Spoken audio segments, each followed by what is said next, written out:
Auto వాడు ఎక్కేటోడ దిక్కులేడు.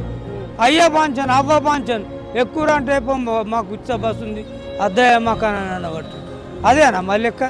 మరి 12,000 ఇస్తాను, 12,000 ఇక 6,000 అవి లేవు కొడుకు అంతగా అన్నట్టు చెప్తివి ఊకుంటువి కథం.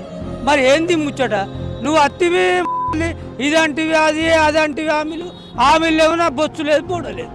ఈ గవర్నమెంట్ పడిపోవాలి, ఈ సీఎం దిగిపోవాలి. 17 నెలలు అయిపోయింది, ఒక్క కొత్త రాలేదు ఇప్పుడు దాకా దిగిపోయి కూడా. ఈ గవర్నమెంట్ ఈ సర్పంచ్ ఎలక్షన్లో కూడా ఓడిపోవాలి తప్పదు. మున్సిపల్ కార్పొరేషన్లో ఓడిపోవాలి, గ్రామ పంచాయతీలో ఓడిపోవాలి, జెడ్పీటీసీ ఎంపీటీసీ కూడా ఓడిపోవాలి. పనికిరాని దద్దమ్ములు ఎందుకు మనకి? ఇలాగ 2-3 సార్లు హైకమాండ్ అని పోతున్నావు. ఏంటి బస్ మీద పోతున్నావా?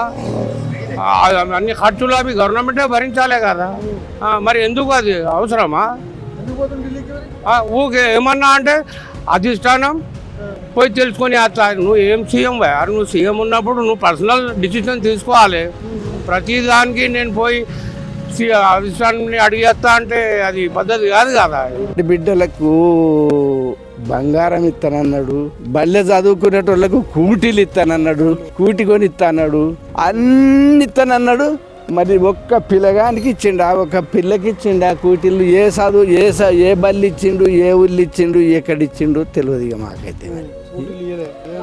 ఇయరే రైతు బంధు కూడా మొదలు 2 పైసలకి పెట్టిండు, మొన్న 2 పైసలకి వేసిండు. ఇప్పుడు ఆయన వచ్చి నుంచి 1 సంవత్సరం పోయింది రైతు బంధు పొలాలకు. మొన్న వెనకసి ఈ సంవత్సరంలో ఇచ్చిండు 2 సార్లు. ఇక ఆ రైతు బంధు ఇచ్చిండు, మందు బత్తలు విగినాయి. మా పంట ఇయ్యడు నాది ఎంత లేదు 50, 60, 70 వేలకు మునిగినాయి. ఇయ్యడు మందు బత్తలు దొరికాయి కదా.